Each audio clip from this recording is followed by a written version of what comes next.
Assalamualaikum warahmatullahi wabarakatuh. Oke, di sini saya Muhammad Zainul Fuad Arefa ingin menjelaskan 7 cara belajar efektif di rumah selama pandemi COVID-19. Corona masih belum bisa dikendalikan. Setiap hari, media massa mulai cetak sampai cyber terus memberitakan korban yang terinfeksi virus ini terus berjatuhan. Salah satu langkah mengantisipasi agar dampak virus ini tidak melebar, menjaga jarak sosial terus digiatkan pemerintah pada masyarakat. Kementerian Pendidikan dan Kebudayaan melalui Surat Keputusan Bersama atau SKB 4 Menteri baru saja mengeluarkan panduan pembelajaran tahun ajaran baru di masa pandemi COVID-19.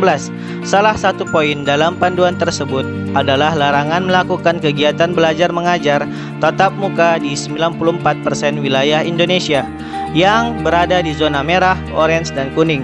Di wilayah tersebut, pembelajaran hanya boleh dilakukan secara online. Maka dari itu, di sini saya akan menerangkan 7 cara belajar efektif di rumah selama pandemi COVID-19. Yang pertama, tentukan waktu. Misalnya dengan menerapkan waktu belajar mulai pukul 8 sampai pukul 13 WIB. Lalu, bagikan lagi berapa lama durasi belajar untuk mata pelajaran yang berbeda dan jangan lupa waktu untuk beristirahat. Yang kedua, rapikan meja belajar. Cara selanjutnya ialah dengan merapikan meja belajar. Bagaimana kamu mau rajin belajar dan semangat kalau meja belajar kamu berantakan?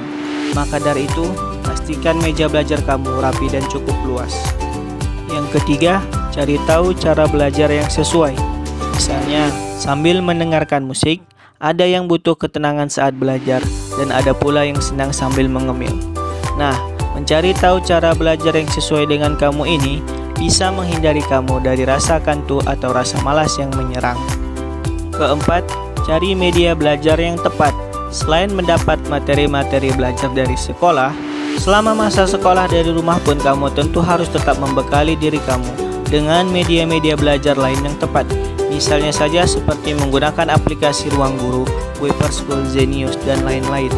Yang kelima, belajar bareng teman.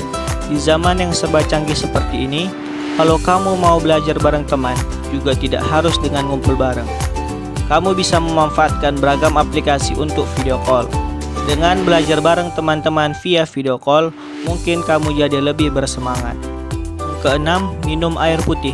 Tak hanya untuk konsentrasi kamu saat belajar, rutin minum air putih sebanyak minimal 8 gelas sehari pun bisa bikin kamu sehat. Kamu bisa menyiapkan air putih di botol minum yang besar supaya tidak mengambil ketika saat belajar. Yang terakhir yaitu berolahraga. Cara belajar efektif di rumah yang terakhir dan tidak boleh ketinggalan ialah dengan berolahraga.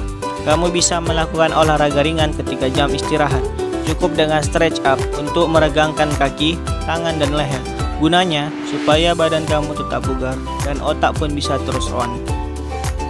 Mungkin inilah beberapa cara belajar efektif di rumah yang bisa kamu terapkan. Tetap stay di rumah dan jangan keluar kalau memang tidak terpaksa banget guys. Ingat, kesehatan adalah segalanya. Tanpa badan dan jiwa yang sehat, kamu tidak akan bisa beraktivitas. Tetap semangat dan berdoa supaya semua dalam keadaan normal seperti biasa. See you next time guys. Wabil akhir, assalamualaikum warahmatullahi wabarakatuh.